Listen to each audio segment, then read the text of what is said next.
C'est un privilège. Deviens berger. C'est un privilège. Accepte d'être un berger. Il y en a ici, dans votre date de péremption est déjà arrivée. Il y a longtemps que tu es chrétien. Et tu n'es pas encore berger. Ah! Comment on peut faire ça? Amen. Alors, un berger est privilégié d'aider le peuple à prospérer. Wow. Un berger est privilégié d'aider le peuple à prospérer.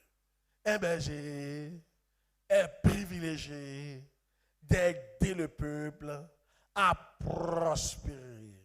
Un berger, un berger est privilégié d'aider le peuple à prospérer. Écrivez ça. Somme 23, verset 1. Mais ça, Somme 23, verset 1. Quand il dit de David, l'Éternel est mon berger, je ne manquerai. Répétez, je ne manquerai. Yes. Vous voyez, je ne manquerai de rien, ça veut dire, je ne serai pas pauvre, je ne manquerai d'aucune bonne chose. Un berger est privilégié d'aider le peuple à prospérer. Je vais vous dire quelque chose. L'un des travaux d'un berger, c'est d'amener le peuple à ne pas manquer de quelque chose. À ne pas être pauvre. Je vous dis la vérité. Ah yes. Si tu es berger, il faut apprendre ton peuple à prospérer. Il n'est pas dit qu'il faut leur partager l'argent. Il faut les apprendre à prospérer. Tu peux aider, mais ce n'est pas l'argent qui les rend prospères. Parce que quelqu'un qui ne sait pas comment on fait la prospérité, tu lui donnes l'argent, tout va finir le même jour. Là. Le dimanche, j'ai donné un verset ici. J'espère que tu as vu. Donc, le verset que j'ai donné dimanche, Luc 4. Luc 4, l'Éternel mon berger ne manquerait de rien. Non, pardon. L'Esprit du Seigneur sur moi. Luc 4. Mais s'il te plaît, Luc 4. L'Esprit du Seigneur est sur moi parce qu'il m'a oint pour annoncer une bonne nouvelle aux pauvres. C'est bizarre, hein? Il a été oint pour aller annoncer une bonne nouvelle aux pauvres. Il n'a pas été oint pour aller donner de l'argent aux pauvres. Dieu ne donne pas l'argent aux pauvres, il leur donne une bonne nouvelle. Une bonne nouvelle, c'est les informations. Il change leur mentalité. Je pense que ce verset n'est pas au sérieux. Hein? Vous qui aimez partager l'argent vite là, prenez ça au sérieux. Moi je suis un grand, j'aime partager l'argent vite. Mais j'ai vu que ça ne sert à rien. Ça ne sert à rien. Moi-même, ça gâte la personne. Croyez-moi. Partagez pas l'argent vite. Dieu même qui est Dieu là, les pauvres, il fait quoi? Il a avoir une bonne nouvelle. Changer la mentalité. Changer sa manière. La pauvreté, c'est un état d'esprit. C'est un état d'esprit. Tant que tu n'as pas changé ça, tout l'argent que tu as donné, il va devenir pauvre. Il te dit la vérité. C'est différent de l'aumône. L'aumône là, on donne combien? L'aumône, on donne combien? Parce que la vraie religion, c'est qu'on donne l'aumône, c'est pas ça? On se souvient des pauvres. Mais l'aumône, c'est combien? L'aumône, c'est pour manger. L'aumône, c'est pour manger. Si tu as donné 10 000 à un mendiant. Non, attends, non. Va demander ça à 3 personnes. Tu vas demander 10 000 à un mendiant? Mais pourquoi vous ne demandez pas un joie? Demandez un joie en souriant.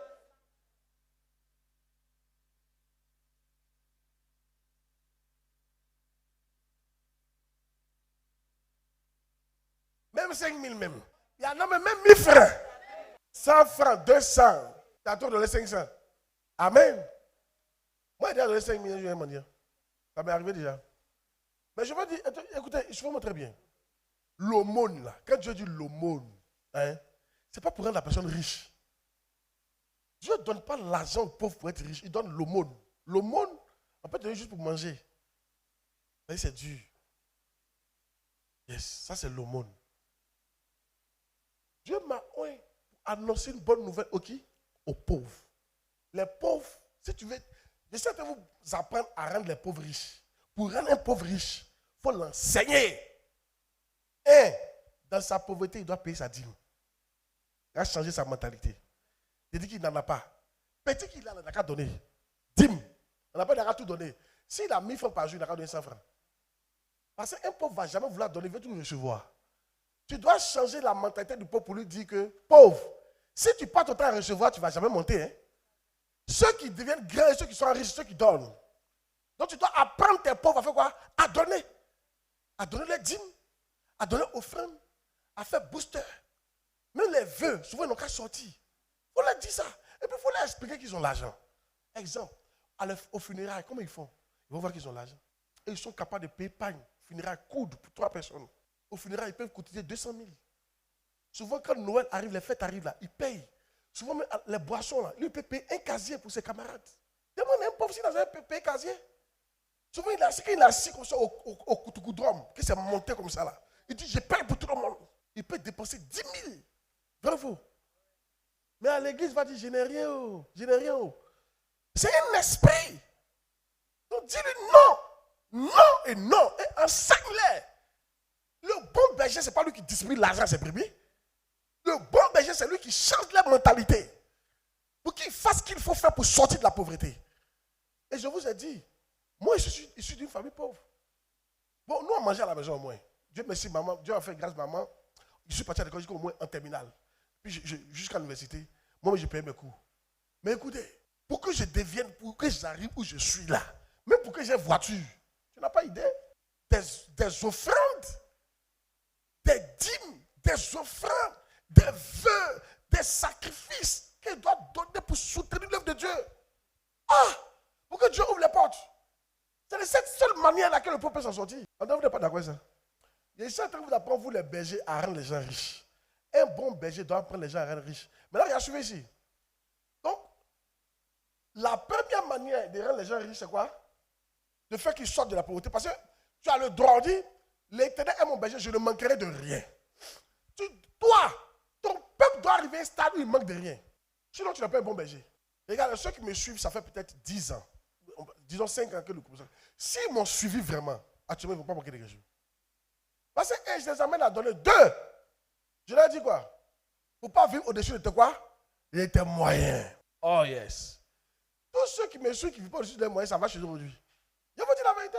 Même le peu qu'ils ont, ça va. Même le peu qu'ils ont là, ça va. Il ne manque plus. Et je peux prendre plein d'exemples comme ça dans l'église, des gens qui sont venus à l'église. Ils étaient plus que pauvres. Et aujourd'hui, au moins, ils arrivent à nourrir les familles. Prenons l'exemple de Pasteur Franck qui m'a raconté son histoire. Quand Pasteur Franck venait chez moi, mais plus pauvre que lui, il n'y en a pas. Plus maudit que lui, il n'y en a pas. Oui. C'est la vérité. C'est lui-même qui explique. Il dit, lui-même, il se faisait pitié à lui-même. Il dit, il se faisait pitié. Dans ses affaires de milliards, il se faisait pitié. Et c'est dans ça qu'il a décidé de me suivre. Vous savez ce que quelqu'un lui a dit? Un monsieur qui faisait des affaires, qui dans le temps était dans une grosse maison. Vous savez ce qu'il lui a dit? Il dit, mais tu es bête, hein? Comment tu peux quitter une église où le pasteur est milliardaire et aller dans une église où le pasteur est pauvre? Parce que le pasteur était dans une communauté où le gars est milliardaire. Super milliardaire. Milliardaire de chez milliardaire. Il était là-bas. Le gars a plusieurs entreprises dans le monde entier. Encore une fois ici. Mais les gens ne lui ont jamais donné de travail. Il souffrait. Et là-bas même, là, il n'était pas considéré comme un serviteur de Dieu. Il dit non, l'homme là, il est pauvre, mais il a vu quelque chose en moi. Il veut le suivre. Il dit, tu es bête. Il dit, d'accord, c'est pas grave. Que tu as oublié ta famille doit manger. Tu es le premier d'une famille. Il dit, c'est pas grave. Il m'a suivi. Il dit, il n'y a pas longtemps, le gars l'a appelé. Le gars là, actuellement, il est en famille. Il s'est écoulé et il est en famille. Tu veux? Il se plaint que actuellement sa grand-sœur fait bizarre, lui-même manger, même là, on ne le sait pas. On ne le sait pas. Il est énervé. Et puis il demande à Pasteur Franck, et toi, qu'est-ce que tu es devenu? Il dit, ah, je me suis marié. Il dit, ah bon? Il dit, je gêne l'église. Il dit, ah bon? Il dit, bientôt, mais je vois. Il dit, ah bon? Maman, il pense de maman. Ah bon? Il dit, ah, un jour, il fait tout, il te voit. Tu vois?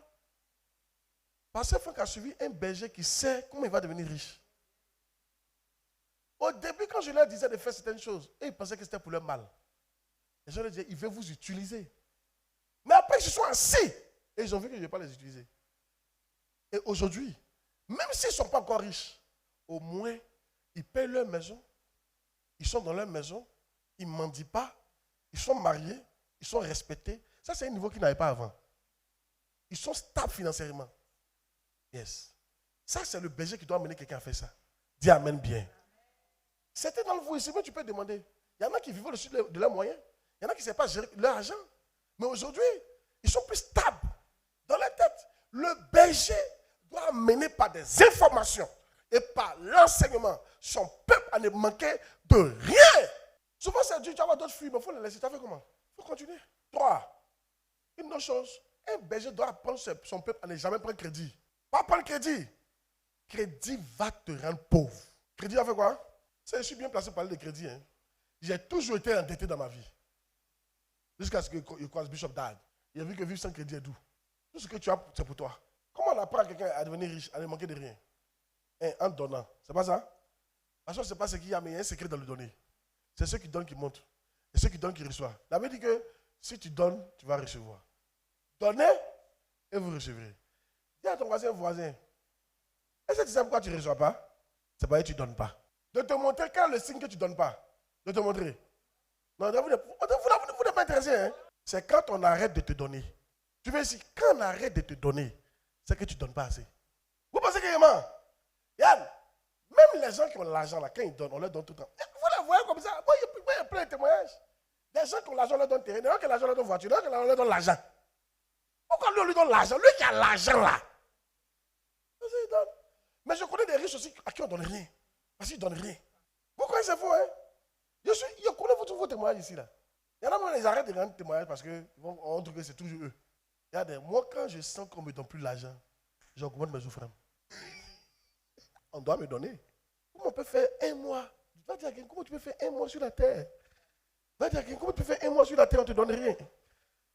Va lui dire, on ne te donne rien. Un mois, on ne te donne rien. Regarde. Un mois, on ne te donne rien. C'est que tu as fermé ta main. Sinon, il y a des gens pour te donner. Mais tu sais quoi? Dieu a enlevé leur cœur sur toi. Je te commande quelque chose. Jusqu'à tu as oublié de devenir mendiant maintenant. Tu as oublié de demander. Un signe que tu ne donnes pas assez, c'est quand tu dois demander pour qu'on te donne. Si tu donnes assez là, tu ne demandes pas. Les gens ont envie de te donner. Ça passe dans leur tête comme ça, tiens. Ça passe dans leur tête. Dieu a mis à mon cœur, tiens. C'est pour ça, moi, quand mes enfants arrêtent de me donner, je ne les appelle pas pour les menacer, mais ils commencent à donner.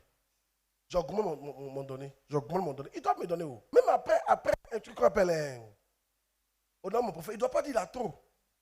Non, ce n'est pas un bon esprit. Tu ne sais pas ce qu'il fait ça? Il a trop comment? Tu as vu ce qu'il y a eu? Pendant que toi, tu as donné 10 000, dis il a trop. De prêcher, même. Dis à quelqu'un, je ne comprends pas quelque chose. Toi-même là, tu pouvais donner 200 000. Tu as donné 5 000 francs. Et tu dis il a trop. Si tout le monde fait comme toi là, imagine un peu ce que le gars a. Alléluia. Il y en a quand ils voient l'offrande, c'est bon. Mais il y en a, ça me décourage. Donc c'est mieux de ne pas savoir ce que chacun a donné. Ils mettent là non même. Et puis tu vois offrande qui est dedans là. Hey! Les gens qui peuvent donner 300 000, ils vont te donner 30 000. 20 000. Il y en a qui mettent 10 000 dedans. Pour une fête qui est prévue, chaque année, on connaît la date. Tu es découragé. Toi, tu dis, mais vraiment, il y en a quand tu vois, là, lui, il m'a honoré. Quand tu vois son niveau, il y en a même qui ont donné 50 000, tu dis, lui, il m'a honoré. Quand il a vu le fond de Pasteur Franck, c'était pas tellement beaucoup, hein. Il m'a donné 90 000. Mais pour son niveau, ah! Mais s'il te dit qu'il y a des boss ici, ils n'ont même pas donné 30 000. Ah! C'est comme quand tu suivais ici, c'est comme quand tu travailles pour quelqu'un et puis il faut l'essayer faire moi-même. Il faut l'essayer nettoyer moi-même. Donc après, suivez ici. Après, l'année passée, j'ai retourné l'enveloppe de d'autres. Je voulais retourner, puis non, c'est bon. C'est bon, il ne retourne pas, ça va. C'est bon comme ça. Celui qui veut, il n'a qu'à faire comme il veut. Amen. Par contre, tu vas récolter. Amen. Ou bien, quand Dieu va élever d'autres, les autres là qui vont venir leur parler. Première question, mais toi, tu as donné combien dans ton offrande au nom du prophète? Alléluia. Dis amen bien, non? Donc, qu'est-ce qu'il vous l'a dit? Il vous l'a dit, même après au nom du prophète, on doit donner. On doit quoi? Me donner. Et tu penses que c'est faux. Quand au nom du prophète est fini, je suis parti à Gagnon. Quelqu'un m'a fait offrande. Quelqu'un m'a envoyé 50 000, une offrande. Oui. Ça, c'est un signe que je donne. Toi, depuis, ils ont arrêté de te donner là. Il ne faut pas accuser les sorciers. Tu ne donnes pas. La terre en train de te dire, toi, tu ne donnes pas. Le ciel en train de dire, toi, tu ne donnes pas. Tu, on doit te donner. Si, on doit te donner. Amen. Et puis allez. Donc vous voyez ce qu'ils sont en train de vous faire là, non? Ils sont en train de vous apprendre à sortir de la pauvreté comme ça. C'est bizarre, non? Le monde peut se sortir de la pauvreté, ça veut te donner l'argent. Regarde, suivez. Qui connaît millionnaire, millionnaire dans le temps passé? Vous avez dit il n'y a pas longtemps, hein? Millionnaire, millionnaire. On faisait ça à la télé là. Et puis on tourne la roue là. Millionnaire, millionnaire. L'on assis. Qui a connu ça? Nous on regardait ça chaque temps, les Ivoiriens étaient branchés dessus. Millionnaire, millionnaire. Un jour, les gars qui ont eu 20 millions là, l'on assis a décidé d'aller voir ce qu'ils sont devenus. Tu ne vas pas croire tes yeux. Ils sont revenus au stade d'avant. Il y en a qui ont trop construit ces maisons. En fait, vous pensez qu'avoir une maison, c'est être riche. Attends, tu vas vivre dans la maison et puis tu ne manges pas, tu vas voir. Tu as senti. Tu es dans la maison et puis il n'y a rien. Tu as la maison seulement, tu dors dedans. C'est vrai que tu ne dors pas dehors, mais tu n'es pas riche pour autant. Hein? Oh yes! 20 millions! 20 millions. Qu'est-ce que ça m'a fait? Ça veut dire que ce n'est pas l'argent qui rend riche. Il y a d'autres, même 500 000. Ils vont les monter dans 20 ans, ce qu'ils sont devenus, tu ne vas pas croire. Ils sont devenus prospères. Ils ont des maisons, tu sens qu'ils sont prospères. Mais maintenant, même l'argent là, ils redescendent. Parce qu'ils ont un esprit de pauvreté. Avoir 20 millions, mais ils n'ont même pas donné 5 francs à quelqu'un. Il y en a, mais ils n'ont pas payé 10. Il y en a, mais ils n'ont même pas, ils ont dit, il ne faut pas redire au village. Donc lui, sur 20 millions là, il s'est assis dessus. Aujourd'hui, poulet, demain spaghettis, après demain saucisson. Lui et puis ses enfants, poissons braisés. Toutes les familles mangent au restaurant. Il a payé iPad pour son petit-fils. iPad pour garçon. Tout le monde a les Samsung. Tout le monde a les iPhone dans la maison. Tout le monde a écran. Il a mis écran plasma dans chaque chambre. Puis il est assis là. Il a payé, puis il a payé voiture. Et puis chaque vacances maintenant, il va en France avec sa femme. Lui là. Dans 2 ans, il redevient pauvre. Personne n'a bénéficié. Ni l'église où il va, ni son pasteur, ni sa maman, ni son papa, ni un frère. Lui là. Fini comme ça. Alléluia. Il est là, nous. Vous savez, la meilleure manière d'aller loin, si tu es devenu prospère, ils sont en train d'apprendre à être prospère. Il faut institutionnaliser le donner sur ton salaire. Il faut institutionnaliser le donner sur ton salaire. Ça veut dire que ton salaire, il faut diviser ça en plusieurs parts. Pour que chaque fois qu'on te paye, tu as donné. Quand tu as levé ta dîme, ça peut ne pas être beaucoup. Tu enlèves ta dîme, tu enlèves tes charges, tu enlèves ton offrande. Il y a un pourcentage, tu donnes à ton pasteur. Il y a un pourcentage, tu donnes à ta maman. Un pourcentage, tu donnes à ta maman. Oh yes, des gens qui sont importants, il faut leur donner. Oh yes, tu peux même prendre un pourcentage pour les pauvres. Ça fait que chaque fois que tu viens, ça devient naturel. C'est programmé pour ça. Il y a une de mes filles qui me donne 3 000 francs chaque semaine. Elle n'a rien, mais chaque semaine, elle me donne 3 000. Il a dit, ma fille, tu vas aller loin. 3 000 francs. Tu vois que ce n'est pas beaucoup, non? Mais elle a programmé ça. Chaque semaine. Il y a une qui me donne 100 000 francs chaque 2 semaines. Il a remarqué ça. Donc quand 2 semaines passent, elle n'a qu'un problème pas venu. Et il y a une qui me donne 100 000 francs chaque semaine. Il y a des fois, ça loupe, mais très souvent, elle est fidèle. Mais tu sais, moi aussi, quand on me donne comme ça, là, c'est programmé, oh. Imagine ça que si tu me donnes 100 000 francs comme ça, là. Il y en a qui m'a dit 25 000. Et puis, il y en a qui m'ont offert 40 000. Déjà, il est enlevé. Amen. Maintenant, chaque mois, il doit envoyer là à ma maman. Il y a mon montant qu'il doit envoyer. Chaque mois, il envoie ça. Amen. Dans le mois, il y a toujours 2 ou 3 personnes à qui il a donné quelque chose. Parce qu'il y a des maisons des gens qui payent. Il y a des maisons de nécessité que je paye. Ce n'est pas beaucoup, mais c'est une maison, je paye. Donc ça veut dire que chaque mois, là, je donne à quelqu'un, je donne à Dieu, je donne à mes parents, chaque mois.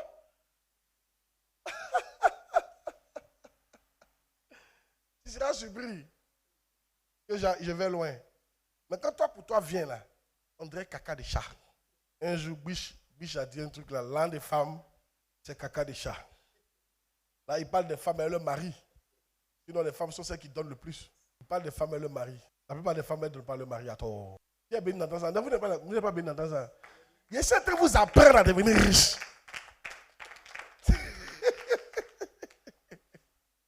Yes! Toi, ta main est encore vivante. Et tu jouais ça. Toi, ta maman est encore vivante. Ton papa est encore vivant. Et tu jouais ça là. Toi, ton père spirituel est encore vivant. Et tu jouais ça là. C'est les gens qui ne jouent pas. Papa, maman, père spirituel, Dieu, les quatre là. Ah!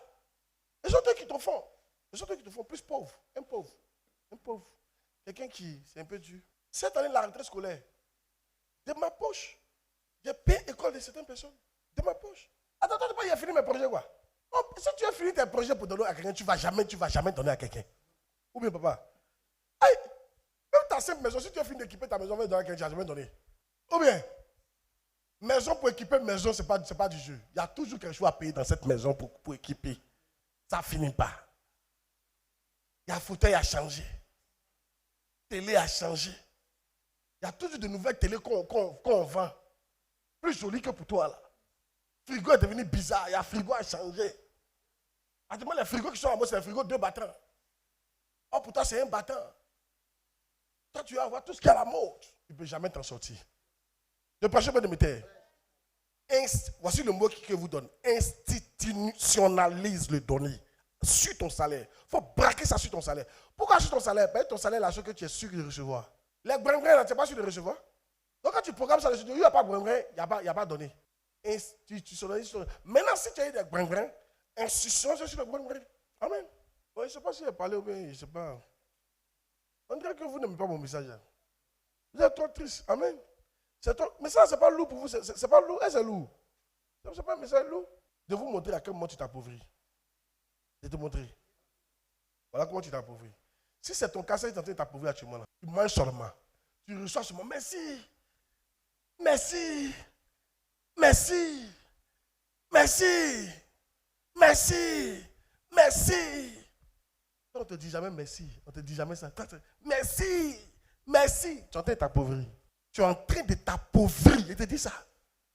On ne te dit jamais merci. Tu es en train de t'appauvrir. Tu vas voir les merci avant cesser. Tu as arrêté de dire merci.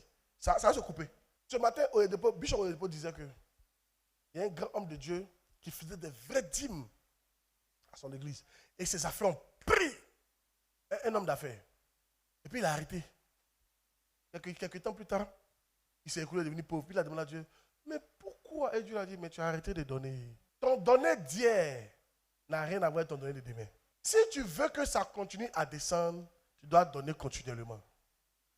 C'est comme ça. À chaque donnée, il y a une sémence. Il y a une gaz qui descend. Chaque donnée, il y a une gaz qui descend. Donc quand tu arrêtes, ça s'arrête. C'est pour ça que tu dois donner tout le temps. Donner continuellement. Moi, c'est mon secret. Un temps, il a commencé à payer 10%. C'était une année, je suis passé, mais une année, je ne sais pas quand il a commencé à payer 10%. J'ai vu que c'est devenu trop dur sur moi, je suis monté à 25%. Moi, quand ça devient 10 sur moi, il augmente mon donné. Ça veut dire que c'est bizarre, non?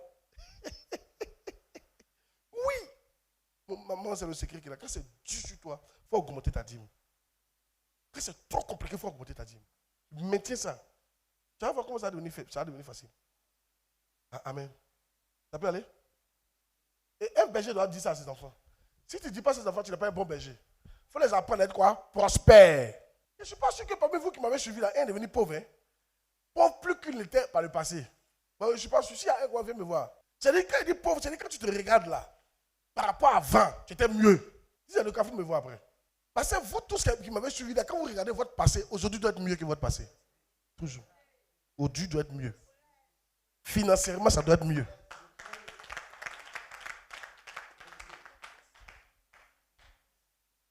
Yes. Et je tiens à ça. C'est pourquoi je suis toujours donné. Je tiens à ça. Je vous explique. Amen. Non, il ne faut pas donner à quelqu'un qui a dit non, je suis venu riche, je suis devenu pauvre. Non. On doit lui montrer. Donc, le devoir du berger. C'est pour ça, regardez, quand vos brebis disent non rien, ça doit vous faire mal. Continuez à les enseigner. L'Éternel est mon berger. Regarde le verset là. L'Éternel est mon berger, je ne manquerai de rien. L'Éternel est mon berger, je ne manquerai de rien. Quand l'Éternel est ton berger, tu ne manques de rien. Si tu dis que Dieu t'a appelé, fais tout pour ne pas que le peuple manque de quelque chose. Que les pauvres deviennent riches. Et que ceux qui sont en bas de la pauvreté montent un peu quand même. Il faut que leur vie s'améliore de jour en jour. Dis amen, non. Il faut que leur vie s'améliore de jour en jour. Il y a certains, pour que leur vie s'améliore, tu dois lui dire diminue tes charges. Tu dois lui dire la vérité, il faut diminuer tes charges. Tu viens dessus tes moyens. La tu dois lui dire arrête de prendre crédit. Tu dois lui dire ça. Il y en a qui doivent dire arrête d'avoir le go. Arrête d'avoir le go. Tout va dans le go. Arrête d'avoir les gars. Il y a des gars, il y a le go qui finance gars. Hein? Parmi les fils, qui a déjà donné crédit à quelqu'un que tu aimais? Ah, tu vois, elles vont lever la main. Français. Elles donnent toujours crédit à quelqu'un. Et maintenant, vous voyez la question qui suit. Et puis, il n'a pas remboursé. Levez la main, il voit. Il est venu pour t'appauvrir. Et c'est pas ce qu'il dit là. Il est venu faire quoi? T'appauvrir. Mais demande qu'on va donner. Hein? Un berger est privilégié d'aider le peuple à quoi? À prospérer. Vous savez quoi? Il y a un truc qu'on voit de nos jours sur les coachs. Les coachs, c'est pas ça? Il y a les coachs, non? Les coachs dans les affaires là. Nous, on est comme des coachs dans les affaires. Et nous, on est mieux que ces coachs là. Mais les coachs, tu vas dire, oui, moi je suis un coach, moi j'apprends les gens des riches. Il est fier. Mais c'est nous, on n'est pas fiers d'être berger. Leur travail, ils ont calqué ça sur notre travail. C'est nous, on est les originaux. Origigi de coach, c'est nous. Eux, c'est des photocopies, c'est des pacotilles. Si eux, ils sont fiers de leur pacotille, nous qui avons l'or. On est fiers d'être un berger. Je veux que tu sois fier d'être un berger. Parce qu'un berger est important pour la nation. Un berger est important pour la nation. Il est important pour son église. Il est important pour sa brebis. Il est important pour le peuple. Parce qu'il amène le peuple à s'enrichir. Tous ceux qui sont au camp peuvent couper le jeûne à 16 heures. Même 15 heures même. C'est voilà le privilège qu'il a. 2.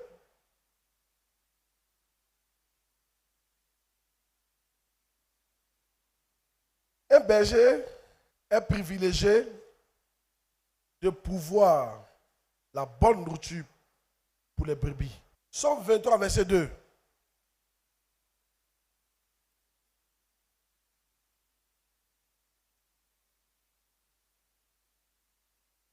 Lisons. Il me fait reposer dans de verts pâturages. Il me fait reposer dans de verts pâturages. Vous voyez? Si tu étais une brebis, hein, tu serais heureux que ton berger te donne des herbes vertes. Vrai ou faux? La meilleure nourriture pour une brebis, hein, ce sont les herbes vertes. La meilleure nourriture pour un fils de Dieu, c'est la parole de Dieu. Écoutez-moi bien. Si tu étais une brebis, tu souhaiterais que chaque matin, ton berger vienne ouvrir l'enclos et te fasse sortir pour aller manger les herbes vertes. Vrai ou faux? Tu as été tellement béni de le voir. Heureux de le voir. C'est pareil. Vous, en tant que berger, les brebis vous attendent à la maison. Ils espèrent que vous allez venir ouvrir l'enclos, ouvrir la Bible et partager la bonne nourriture avec eux. Ils espèrent ça. Yes. Les gens ne te reçoivent pas à un certain moment parce que tu ne leur donnes pas la bonne nourriture. Un jour, il y a un pasteur qui est parti prêcher dans une église comme ça. Quand il a fini de prêcher, il a dit, il a prêché sur la bénédiction. Tu dois être béni, tu dois avoir l'argent, tu dois être riche. Quand il a fini, on dit pardon. Mais ça, non, on ne veut pas ça. Pour nous apprendre à connaître Jésus. Nous, on veut être bons chrétiens. La bonne nourriture pour les bergers, là, apprenez-les à aimer Dieu. Apprenez-les à être des disciples. Apprenez-les à avoir les fruits de l'esprit. La bonne nourriture, ce n'est pas ton expérience. Oh. La bonne nourriture, c'est la parole de Dieu. Même si elle est dure, c'est ça qui est la parole de Dieu. Il ne faut pas l'envoyer n'importe quoi aux gens. Tu es un berger? Quelle expérience? Sauf si ton expérience confirme un verset. Et quand ton expérience confirme un verset, donne-nous le verset, on voit. Donne-nous le verset, on voit. Quand il a vécu cette expérience, vous voyez ce verset ici. Vous nous donnez le verset, on voit. C'est pourquoi souvent il me fâche et il dit, tais-toi. On n'a pas besoin de ta sagesse. Tu as quelle sagesse? On a besoin de la parole de Dieu. Elle est éprouvée 7 fois. 7 fois, elle a éprouvé cette parole de Dieu. Mais Jean 21, verset 16. Jean 21, verset 16. Il lui dit sur une fois, Simon, fils de Jonas, m'aimes-tu? Pierre lui répondit, oui Seigneur, tu sais que je t'aime. Jésus lui dit, Père mes brebis, regardez, vous ne comprenez pas encore votre responsabilité parce que vous n'êtes pas encore parti aux eaux Ou bien vous n'avez pas encore regardé un documentaire qui parle des zoos animaliers. Quand tu vois un documentaire qui parle des zoos, tu vas te lever pour pouvoir nourrir les gens là. Même les chiens, c'est parce que tu n'as pas un animal à la maison que toi, tu ne vois pas ton importance. Quand tu élèves un animal, il dépend de toi en tout. Pour sa nourriture, tu ne lui donnes pas à manger, il ne mange pas. Ah, c'est pas ce que je dis. Les zoos là, les lions, vous voyez là, ils sont obligés chaque fois d'attendre les rations pour manger. C'est le gars du zoo qui doit couper la nourriture, mais il va manger. Tant que le gars ne lui donne pas à manger, il ne mange pas. Donc ça veut dire que si la personne ne l'a pas parlé, le nourrir, il va mourir. C'est ça la triste réalité. Les brebis que vous voyez là, tant que vous ne partez pas leur rendre visite pour les nourrir, ils ne se nourrissent pas. Parce qu'ils ne savent pas se nourrir. Ils sont encore des bébés. Un bébé ne peut pas se nourrir. Il y a un âge où on nourrit la personne. Par exemple, quand Christ David a l'âge de Christ David comme ça, tu peux le laisser manger, puis il a mangé lui-même à midi là. Il va partir, il va rentrer, il va prendre la nourriture, il va manger. Vrai ou faux? Encore qu'il faut mettre quelques petites précautions. Vrai ou faux? Pour ne pas qu'il allume le gaz, tout ça, tu ne prépares pour lui. Mais quand il est comme les Isra, ou bien un bébé qui vient des nets, c'est parce que ta brebis arrive à faire quelques petites gesticulations, tu vas penser qu'elle est arrivée. Elle ne sait pas se nourrir. Elle t'attend. Tu dois aller chez elle, ouvrir la Bible, méditer avec elle. Ou bien soit l'appeler pour dire, lis tel passage. Moi, c'est comme ça, quand je te suis, hein, je dois un livre à lire. C'est comme ça qu'il y a toujours fait. Il y a des livres de gens. Chaque dimanche, quand tu viens, on s'assoit. Tu dois lire 7 chapitres, un chapitre par jour. Ça va, tu as lu quand tu as compris. Non, ok, c'est bon. Allez, prochain dimanche, de 7 à 14. Jusqu'à ce que tu finisses de lire les gens. Je suis en train de t'apprendre à manger. Je sais. Et le jour où tu rends visite, on décortique ça ensemble.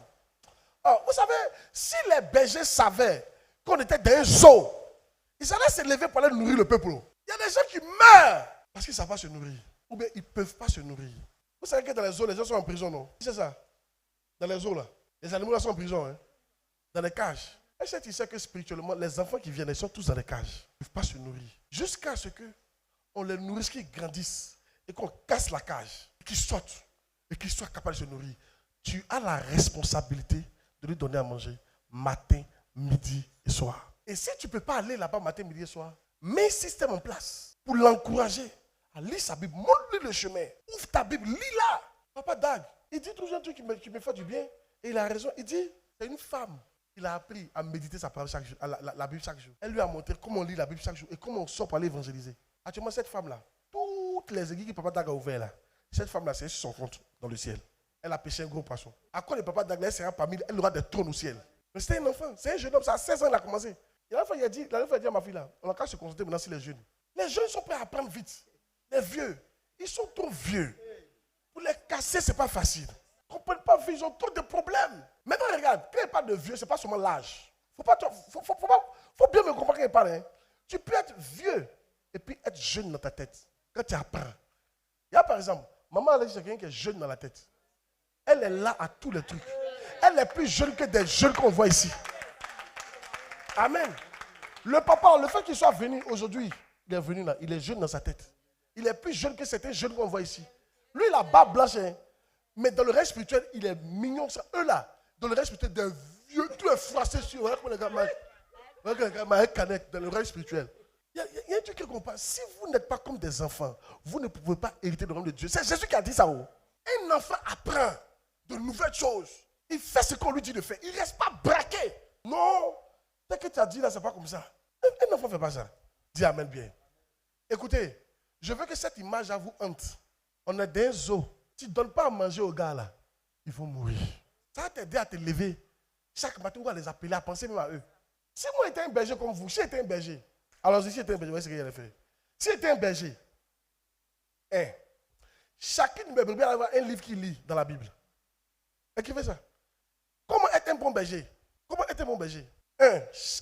Amener chaque brebis à lire un livre de la Bible. Chaque jour. Amener chaque brebis à lire un livre de la Bible. C'est pas ça? Amener chaque brebis à lire un verset par jour. Un verset. Non, pardon. Un chapitre de la Bible par jour. Appelez chaque brebis pour demander si tu as lu aujourd'hui. Ça, c'est à ma descente de mon boulot. Quand il descend de mon boulot, quand je suis dans ma voiture, s'il y a un chauffeur, mais s'il n'y a pas chauffeur, dans les embouteillages, j'appelle. Il met ça sur le haut-parleur. Alors, ça va? Tu es béni? Tu as béni? Il faut lire, hein? La journée est en train de passer. Il faut que tu lis ce chapitre-là. Lis. Tu as vu, non? Comme ça, elle allait faire. Et c'est comme ça qu'elle faisait avant. Chaque jour, tu l'appelles pour demander si elle a lu. Exemple. Mets exemple en bas. Non, mais non, ne mets pas exemple. Un autre point.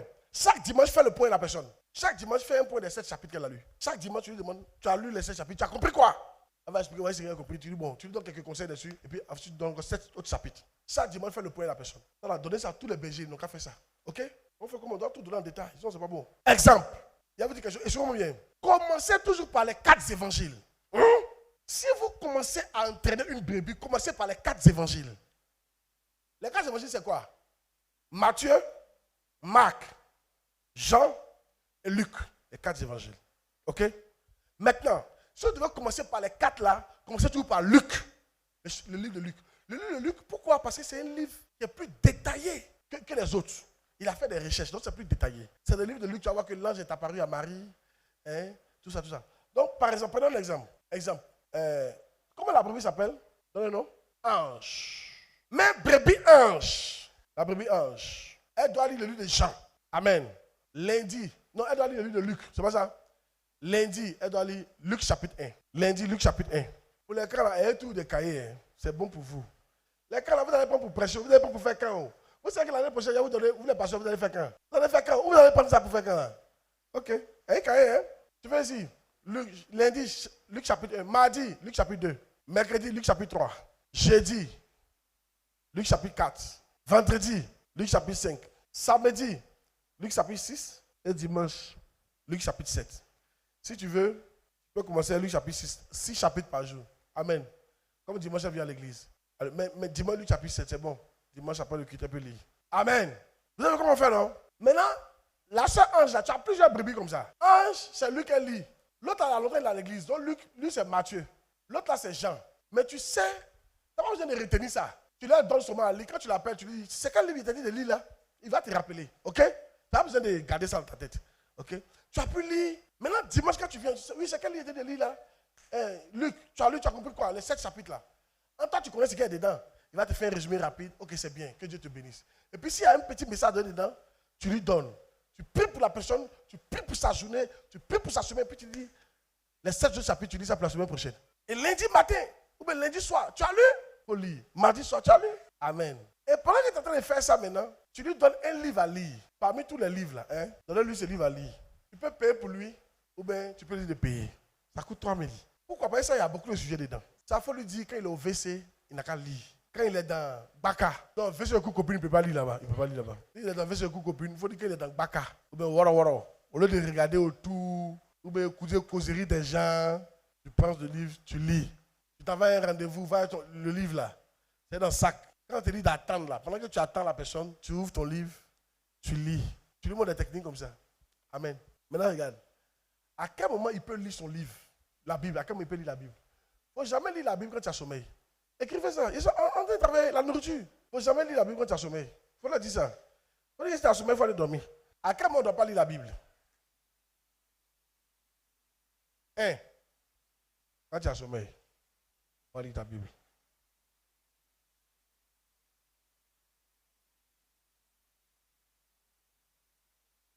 Quand tu regardes film, il ne faut pas lire ta Bible. Amen.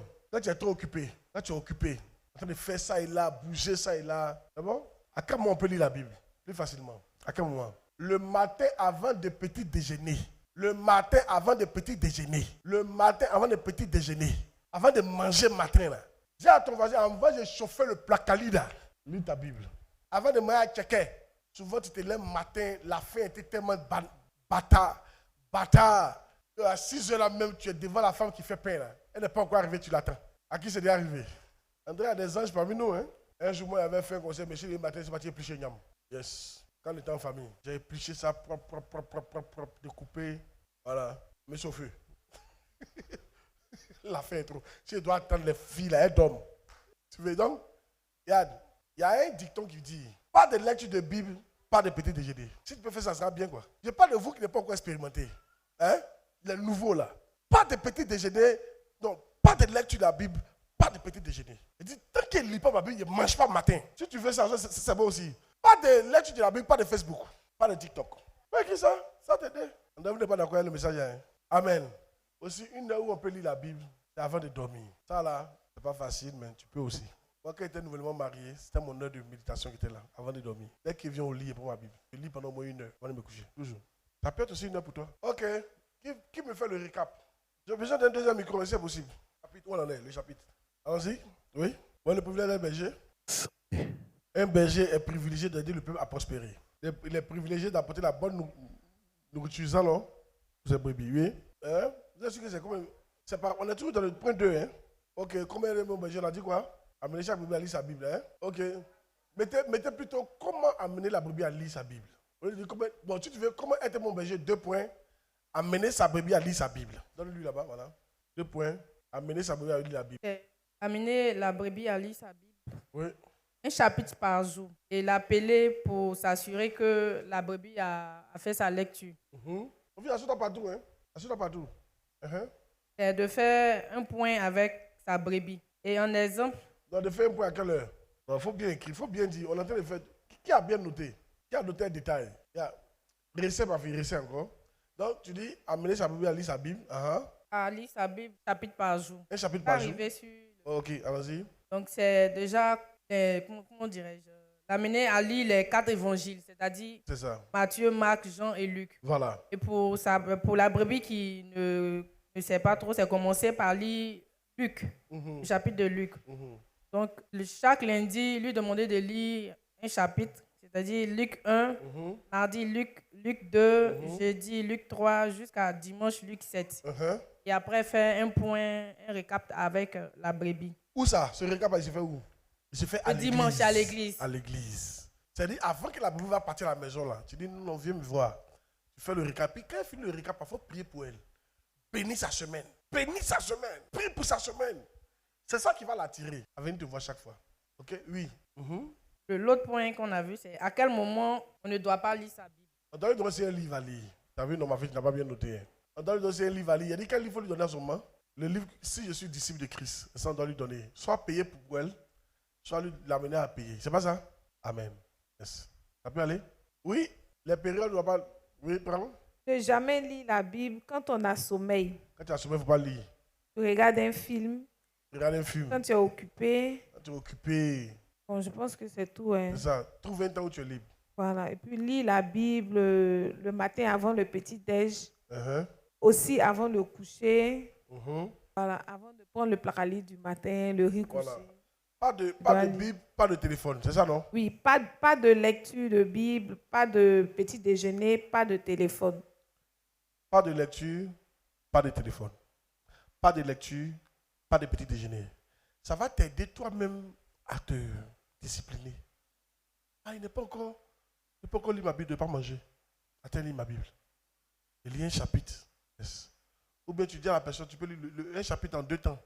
Tu lis une partie matin et puis une partie le soir. Amen.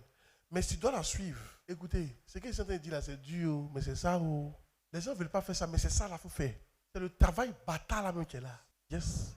Le travail que les gens n'aiment pas faire du tout dans faire de Dieu là, c'est ça qu'ils sont en train de vous faire, vous là. C'est ça qu'on ne veut pas faire. Nous, on veut rassembler le peuple. L'Esprit de Dieu est là. Reçois l'onction. 1, 2, 3. Il tombe sur l'onction. C'est fort. Reçois. Ainsi dit l'Éternel. D'accord. Mais le travail le plus difficile, c'est pas ça. Le travail le plus difficile, c'est ça qu'ils sont en train de vous dire là. C'est ça qui a fait asseoir la brebis. Dieu sera fier d'elle. C'est ça qui a fait que tu vas une brebis solide. Amen. Alléluia. Alléluia. Alléluia. Alléluia. La bonne nourriture. Et la bonne nourriture d'un chrétien, d'une brebis, c'est quoi? Il dit c'est quoi? La parole de Dieu. Oh yes. La bonne nourriture d'un chrétien, c'est pas agapé. C'est pas bouffe party. Aloko party. Gaba party. Non. C'est pas mauvais de faire gaba party pour les attirer. Mais il faut leur prêcher la parole. C'est pour ça que ça m'a fait mal. Remarquez, quand je rassemble tout, je prêche la parole. Au truc de choses, ça m'a fait mal parce que je n'ai pas pu prêcher. Mais j'ai prêché un peu quand même. Le traité est parti, mais il ne faut pas vous laisser partir comme ça. Sinon, Dieu a dit, je suis pas un bon berger. C'est une occasion, tout le monde est là, il faut leur parler. Je vous dis la vérité, ne vous laissez pas tuer par les sentiments. Hein? Non, ça a déjà réussi, c'est bon. Un rassemblement où tu n'as pas prêché, ça n'a pas réussi. Écris ça, quelqu'un, écris ça. Un rassemblement où tu n'as pas prêché, ça n'a pas réussi. Ah! Si tu veux m'offrir la carte, on met 1 million. Ils n'ont qu'à faire tous les sketchs, tous les ballets, variétoscope, changement 10 000 fois. Le peuple n'a qu'à crier, wow! Ça n'a qu'à plein, mais si tu n'as pas prêché la parole, ça n'a pas réussi. Oui? La parole. Mariam, ça va? Salut, moi, ma fille. Tu vas bien? Ça va? Mariam. Ça fait combien d'années que tu es dans l'église? 2 ans. Waouh! Elle est toi là-bas, non? Oui, c'est ici, c'est pas dit, mais elle est toi là-bas, actuellement? Non, je veux dire, tu vas où ça? Tu viens aussi ici? Ah, elle t'a pas travaillé. Elle a vu cette semaine. Oh, d'accord. Dieu te bénisse. Bonne arrivée alors. Mariam. Il a dit quoi? Si tu veux, tu n'as qu'à pousser, elle n'a qu'à s'ouvrir. Si tu n'as pas prêché la parole, ce n'est pas une réussite. Il dit ça. C'est-à-dire que tu n'as pas nourri le peuple. Ils sont venus, ils avaient faim, tu ne leur as pas donné à manger. Entre nous, mariage, tu vas à manger, ça a réussi? Non, attends. Mon fils, mariage, tu es parti. Les mariés là, ils sont venus en hélicoptère. Le monsieur là, sa chaussure, ça faisait 1 million. La femme là, sa robe là, ça traînait jusqu'à... Le coup était climatisé. Les fauteuils étaient en or. Et puis tu n'as pas mangé. Ça a réussi. Ça n'a pas réussi? Ou bien, vous avez compris? Ça, c'est la différence entre ceux qui sont assis et ceux qui ne sont pas assis. Ceux qui ne sont pas assis là, même dans le ministère, ça se voit. Ceux qui ne sont pas assis là, quand on fait rassemblement, ils veulent le miracle seulement. Oh ben c'est bon, on a eu le miracle, c'est bon. Mais les vieux pères qui sont assis là, il faut remarquer, quel que soit le nom. La Bible dit, il fait André, il ne t'entend pas. Il t'entend, il sait de quoi il parle. S'il n'a pas prêché, ça n'a pas réussi. Parce que la bonne nourriture de la brebis, c'est la parole de Dieu. Amen. Amen. Amen. Et maintenant, regarde, la nourriture, là, il parle de la parole de Dieu, quoi, pour que vous approfondissez votre connaissance. Là, maintenant, c'est vous. Quel type de nourriture vous donnez aux brebis? Et c'est ça que souvent, le type de nourriture que tu sers dans ton restaurant, soit va amener les gens à venir, soit va amener les gens à ne plus venir. Tu peux les blaguer au départ pour dire ouverture du restaurant méga giga, manger cadeau. Tout le monde vient. Et puis, ce n'est pas doux. Même si c'est cadeau, de toute façon, ils sont partis. Là. Ils ne viennent plus. Amen. Quand tu vois que dans ta cellule, les gens ne viennent pas, c'est que manger n'est pas doux. Tu prêches, toi là, tu ne prêches pas bien. Tu ne sais pas prêcher. Ou bien tu ne connais pas la Bible. Ce n'est pas chic. Qu'est-ce qui fait que ton église ne remplit pas? Ce n'est pas doux. Manger, il n'y a pas celle dedans, c'est fade.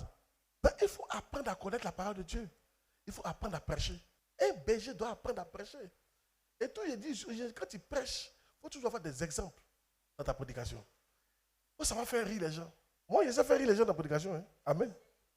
Tu vas rire, tu vas être fâché. Tout ça, je sais te faire. Amen. Alléluia. Il donne des exemples. Alléluia. Il faut apprendre à prêcher. Même, il dit, regardez l'importance de la nourriture. Même mariage qui est un lien solide. Même mariage qui est un lien solide. S'il n'y a pas bon manger à la maison, le monsieur risque d'arrêter de venir manger chaque soir. Tu vas voir qu'il va passer ailleurs. Si chaque jour tu prépares, ce n'est pas doux là. Instantanément, ton mari va manger ailleurs avant de venir. Hein. Même malgré ta beauté, hein, il ne mange pas bien. Vous voyez qu'on mange bien important? La nourriture. Va dire à quelqu'un la nourriture.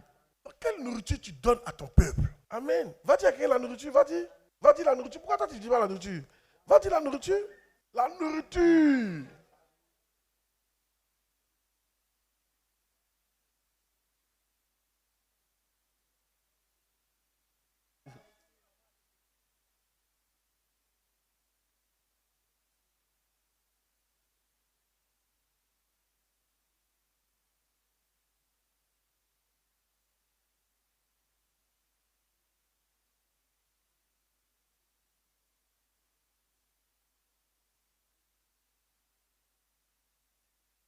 Alléluia. C'est pourquoi remarquez, même quand il vient veiller, il veut vous prêcher la parole de Dieu. Si, il faut ça. Quand tu vas atteindre un certain niveau de connaissance, tu vas faire ce qu'il fait. Amen. Tu sauras. Il faut que les gars mangent spirituellement. C'est ça qui va les maintenir. Il faut voir, disons, il y a le peu de choses que tu as entendues là, même déjà là. Ça t'a changé. Bravo. Petit truc, il a dit là, on est dans le privilège. Je ne peux pas encore aller loin, il y a déjà. Ça commence à avoir un impact sur toi. Mais tu as vu, mais même pourquoi toi tu es absent vis-à-vis des brebis? C'est ta présence là qui va les changer. On peut être absent. C'est un privilège. Alléluia. Dis amen bien. C'est un quoi? C'est un privilège. C'est un quoi? Un privilège. Oh yes. 3. Vous qui venez d'arriver, le thème du camp c'est le privilège de servir Dieu. Le privilège. Et on a vu en chapitre 1, qu'est-ce qu'un privilège? On a vu qu'un privilège était quelque chose d'exceptionnel qu'on te donnait. Un avantage qu'on ne donne pas à tout le monde. Une bonne chose qu'on ne donne pas à tout le monde. On a vu que c'est le privilège de servir Dieu. Amen. Qu'on ne va jamais gagner dans notre vie. Donc on doit profiter pendant qu'on a encore le temps. En grand 2, nous sommes en train de voir le privilège d'être un bon berger comme Jésus. Et là, nous sommes en train de parler de grand 1, on a vu, être un berger privilégié qui aide son peuple à faire quoi? À être prospère. Un berger, un privilégié, Petit 2, privilégié de pouvoir à la bonne nourriture. Petit 3 maintenant, un berger est privilégié de conduire le peuple. Waouh! Un berger est privilégié de conduire le peuple. Psaume 23, verset 2. C'est là, on sait si vous dormez, si vous suivez ou si vous ne suivez pas. Il me fait reposer dans de verts pâturages. Il me dirige près des eaux paisibles. Un berger dirige son peuple près des eaux paisibles. Un berger est un leader qui sait diriger son peuple là où ça sera bien pour son peuple. Yes. Il les apporte dans la paix. Il les conduit dans la paix. Il les conduit dans le bonheur. Il les conduit dans la réussite. Il sait diriger. C'est un grand dirigeant. Un berger est un grand dirigeant. Yes. Et à quel moment on peut savoir que tu es un grand dirigeant? Comment tu peux devenir un grand dirigeant? Je vais vous donner quelques exemples. Un bon berger est un bon leader. Écrivez ça. C'est un petit, on est dans petit quoi. Hein? On est tous dans la même position, mais vous mettez astérisque, ou bien petit A, petit B, petit C. Un bon berger est un bon dirigeant. Un bon berger est un bon dirigeant. Un bon berger est un bon dirigeant. Un bon berger est un bon dirigeant.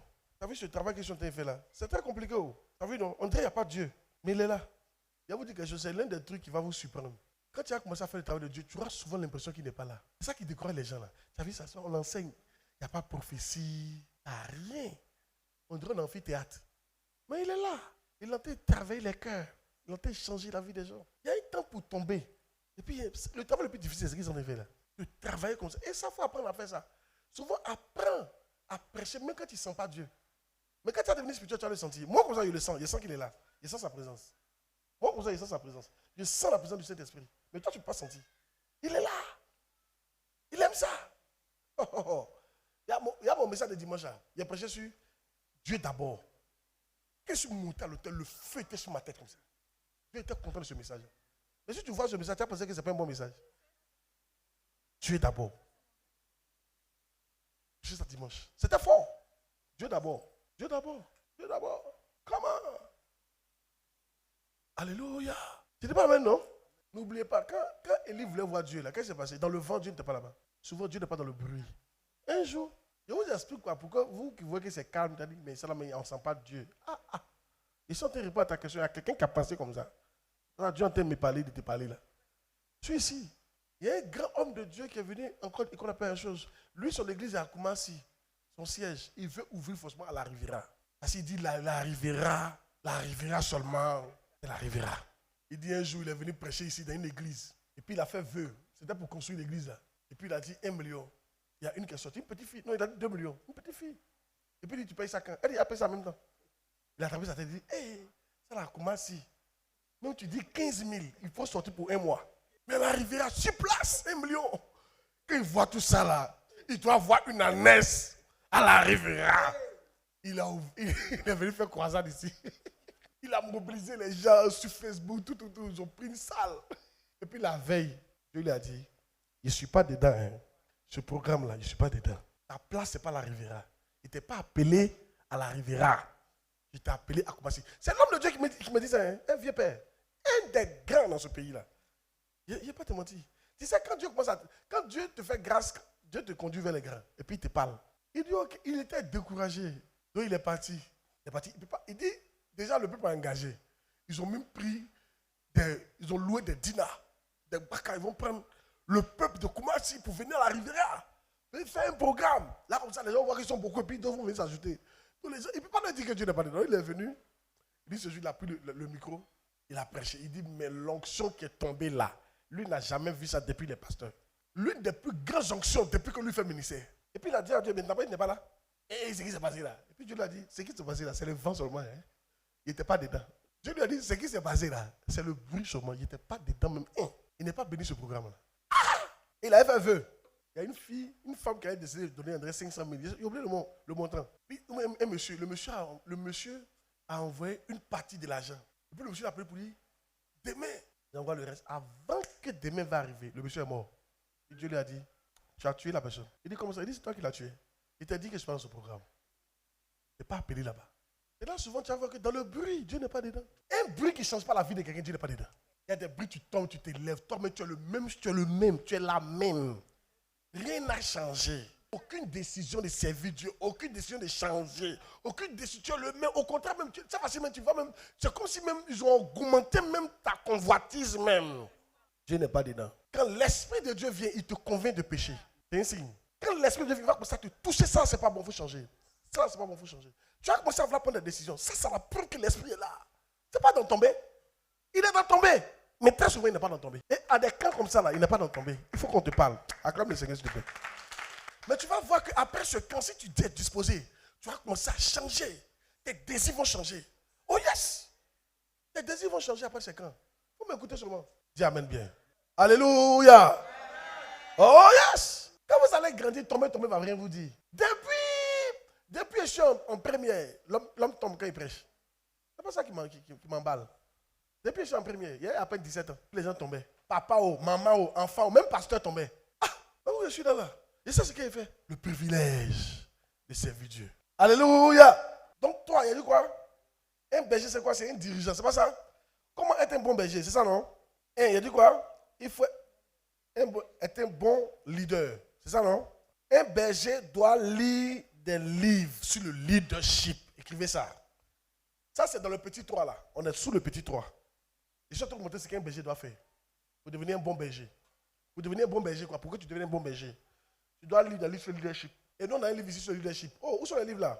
Souvent, quand il passe, on s'est mis le Macarios, ok? Le Macarios est là. Yes. Ça, c'est mon papa, c'est Bishop Dag. C'est lui qui a écrit ça. Moi, je ne suis pas encore loin pour ça, mais un jour, il va venir écrire sur le leadership. C'est ça pourquoi? Parce que si l'église grandit, c'est que j'ai un bon leadership. Je peux aussi écrire un livre, montrer les techniques du leadership. Il y a mon livre là, si tu lis mon livre là, tu vas voir que ce n'est pas théorique. Hein. Tout est pratique. Il y a toujours un exemple. Chaque fois que tu mets un exemple en bas. C'est pratique. C'est des choses qu'il y a déjà vues avec la Bible. Qui sont réalisées. Il ne faut pas minimiser ce livre-là. Hein. Il y a beaucoup de trucs qui peuvent changer ta vie. Ah. Voici un livre sur le leadership. L'art du leadership. Tu es un berger, tu n'as pas encore lu ça. Il faut te dire que tu n'es pas encore bon. Je te dis, tu n'es pas encore bon. Ça là, tu dois lire ça. Parce que dans ça, tu vas voir comment être un bon dirigeant. Parce que dans ça, ils vont te dire d'éviter 3 types de leaders. De leadership. Non, 2 types. Le leadership d'un enfant et le leadership des femmes. C'est dedans. Le leadership d'un enfant, c'est quoi? Le leadership d'un enfant, tu peux être vieux et puis être comme l'enfant. Le leadership d'un enfant, c'est un leader qui passe son temps, c'est les jouets seulement qui t'intéressent. Amusement. Dieu donne-moi ça. Voiture, c'est seulement qui t'intéresse. Voiture, habits, chaussures, maison, voyage. C'est ça seulement qui l'intéresse. Un type de leader comme ça, là, c'est pas un bon leader. Le leadership d'un enfant, écoutez, c'est les gens, chaque année, ils veulent faire anniversaire d'église, anniversaire de consécration, anniversaire de première pierre, anniversaire de quand j'ai eu le nom de l'église. Toujours anniversaire. Ils n'ont pas membre, ils veulent anniversaire. Un jour, il y a un enfant comme ça qui m'a appelé, un leader enfant. Mais j'ai ceux qui n'ont pas lu ce livre-là. Il y a des comportements, quand tu vois, tu sais, lui là, il n'a pas lu le livre. Là. Bon, il y a plein d'hommes de Dieu, quand je les vois réagir, je sais qu'ils n'ont pas lu le livre. Tu ne peux pas lire ce livre-là, et puis tu as fait ce qu'il est en train de faire. Là. Il m'appelle, après un an, après 1 an ou bien 2 ans de ministère, les gars prient encore dans le cours. C'est lui qui veut faire fête. Il prie dans le cours de quelqu'un, il met bâche. Il me dit, il veut faire anniversaire de ça. Je lui dis, mais ça sert à quoi? Il y a un qui est venu me voir derrière moi là. Lui, il a commencé avec moi. Suivez bien. Il a commencé avec moi. On a le même âge. Nos églises ont le même âge. Jusqu'à présent, ils n'ont pas encore dépassé 50 membres. Et puis, ils sont dans le salon de quelqu'un. Ils ont commencé un mois. Lui, mais il a commencé avant moi. Il vient, tu sais, il vient me voir pourquoi? On l'a consacré. Hein. Maintenant, il veut faire une croix de consécration. Là. Donc, ils sont en train de chercher les moyens. Ils ont le budget, c'est 2 millions. Je lui ai dit, mais 2 millions là-haut, tu ne vas pas prendre pour payer le terrain à Yopougon. Et puis commencer à construire ton église. Ça, c'est le leadership d'un enfant. Un enfant, il aime les fêtes. Un enfant, il aime les gadgets. Et quand tu finis de payer le gadget pour lui net, après, il se lasse du gadget. Il ne faut pas suivre les enfants. Hein. Voici mes enfants là. Ils veulent une voiture télécommandée. Il a payé pour eux l'année passée. Ça n'a pas fait 2 semaines, ils ont tout gâté. Jusqu'à ce quand tu leur demandes, il dit, ils veulent encore une voiture télécommandée. De prochaine on ne suit pas les enfants. Ils aiment les jouets. Et écoutez, plein de chrétiens sont comme ça. Vous êtes fans des jouets. Ce qui vous intéresse, quelle est la voiture qui roule? Où est la maison où je dors? Quel habit je porte? Vous venez à l'église, c'est ça qui t'intéresse. Tu as encore un enfant? Regardez, Écoutez-moi très bien. Tant que tu n'es pas encore arrivé à un stade où habit sans marque te dit quelque chose, toi, tu n'es pas encore arrivé. Tu dois arriver à un stade où tu peux porter habit sans marque et puis tu es heureux dedans. Non sans nom. Parce que vous, tous vos habits doivent avoir des noms. C'est pour ça que vous n'êtes pas heureux. Dieu vous voit comme des enfants. Toi, quand tu portes sac, il faut que ça soit quoi? Louis Vuitton. Toi, tu ne portes pas. Ou bien quoi? MK. Toi, tu peux être un bon leader. Amen. Yes. Quand tu portes une chaussure, ça doit être telle marque. Toi, tu n'as pas un bon leader. Tu es un enfant. C'est un truc qui t'intéresse, tu es un enfant. Bishop Dag, tu le regardes, il n'y a pas de marque sur lui. Prends Oyedepo, le plus riche au monde, il est toujours en blanc. Pas marque, toujours en blanc. C'est des gens, c'est des grands leaders. Parce qu'ils ont compris. Dis amen bien. Mais c'est parce qu'ils ont lu ce livre-là. L'autre leadership que tu vas éviter, si tu lis ce livre-là, le leadership des femmes, palabres, querelles, jalousie, tu vas éviter ça. Tu ne peux pas être un leader et puis être jaloux. Vous me faites palabre. Tu vas faire palabre toujours à tes enfants. Soupçonner, tu ne peux pas être comme ça. Ça ne va jamais marcher. Vous savez, les femmes, il y a des femmes qui ont le leadership d'hommes. Et puis il y a des hommes qui ont le leadership de femmes. Quand il parle de femmes, il ne parle pas de femmes physiques. Mais on a pris les femmes physiques qui ont un mauvais leadership pour définir ça. Vous savez, vous les femmes, là, en réalité, vous avez les hommes ont un don qui les aide à être des grands leaders. Les hommes, ils convoitent beaucoup. Les hommes, naturellement, les hommes convoitent. Un convoitant, ils veulent que les gens viennent près d'eux. Vous comprenez? Donc un homme, un leadership, il veut tout le monde. Tu vois, il veut tout le monde. Quelque chose que tu es. Mais les femmes, vous avez un esprit de peur et de protection. Vous avez peur de perdre votre place. Très souvent. Donc ça fait que quand les gens arrivent vers vous, vous êtes inquiète de votre place. C'est pour ça que souvent les moments pasteurs combattent les belles femmes dans l'église. Si on ne les délivre pas. Mais pourquoi elle n'est pas jalouse de la vilaine là? Et puis elle est jalouse de la belle qui a une voiture. C'est parce qu'elle s'est dit que la belle peut arracher son mari. Donc elle a peur de perdre sa place. Et du coup, la belle que Dieu a envoyée, qui a une bénédiction pour l'église, elle va commencer à la combattre. Et puis la femme va sentir ça quitter l'église. C'est pour ça qu'il faut combattre ça. Ce n'est pas un bon esprit. Amen. Donc si c'est toi, on regarde, jolie femme, on va venir à l'église. Donc toi, ton mari ne doit pas avoir camarade jolie femme. Il ne doit pas avoir collègue jolie femme. Il ne doit pas avoir enfant hospitalier jolie femme. Mais tu as un problème, hein? Tu as un problème. Marie de Magdala était belle.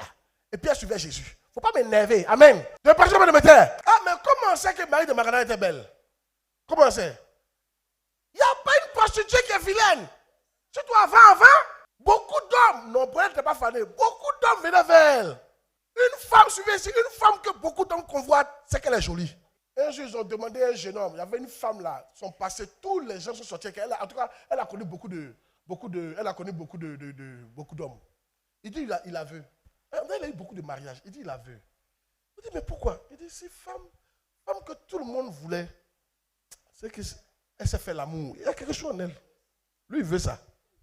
Marie de Magdala était jolie. C'est elle qui suivait Jésus partout. Tu sais, Jésus connaissait à faire des foyers. Hein. C'est à cause qu'il ne s'est pas marié. Sinon, sa femme pouvait l'empêcher dans son ministère. Maintenant, nous qui sommes mariés là, nous, on sait ça. Donc, nous, on va enseigner nos femmes pour ne pas qu'elles soient une limite. J'ai dit toujours aux femmes, hein, arrêtez d'être jalouses. Ministère là, à 80%, c'est les femmes qui financent. Les hommes financent, hein, mais les femmes financent plus. Même quand l'église commence, c'est les femmes qui sont là. Si tu n'as pas envie que ton mari soit à côté des femmes, toi, tu as un problème, hein? Ton problème, c'est quoi même? Tu es trompé là. On peut te tromper puis tu n'as pas à savoir. Attends, pour te tromper, c'est combien de minutes? C'est 5 minutes. Et moi, au boulot, on s'attrape à l'hôtel, on se chicote, je reviens. Ou bien? Arrête d'être jalouse. Même ta servante ne peut finir elle. Tu n'as pas à savoir. Tu es toujours à la maison. Il suffit que tu sors. La servante va pas dire non. Il la prend dans notre lit là, mais j'enflamme ça bien bon. Elle peut dire, ne dis pas à maman, hein. Si tu ne dis pas, augmente ton salaire. Elle ne va pas dire. Je te prêche, je vais le mettre. Ça ne sert à rien d'être jalouse. Alléluia. Il n'y a pas vous mentir, la jalousie n'est pas une solution. Ce n'est pas la jalousie qui a fait que ton mari va arrêter de te tromper. Ce n'est pas la jalousie qui a fait que tu vas perdre ta place. Au contraire, la jalousie va faire que tu vas perdre ta place. Mais mets-toi à genoux et prie pour ton mari. Pour que les flèches des femmes là, ça ne lui dise rien. Yes, pour qu'il soit insensible. C'est là où on doit te voir. Et fais-lui confiance. Fais-lui confiance. Donc on va continuer à créer un truc de paix. Et si tu es jalouse, hein, tu ne peux pas avoir des membres autour de toi. Un bon leader n'est pas un leader qui fait palabre. Tous ceux qui font palabre, c'est parce qu'ils n'ont pas lu le livre là. Toi, tu fais palabre avec tes brebis. C'est toi qui dis que tes brebis sont jalouses de toi. Moi, j'ai déjà vu ça. Ils sont jaloux de toi comment? Il y a une femme qui a giflé une brebis comme ça. Un leader dans l'église. Pas une fois, pas deux fois. Numéro 2 de l'église. Elle a giflé ça. La femme a quitté l'église.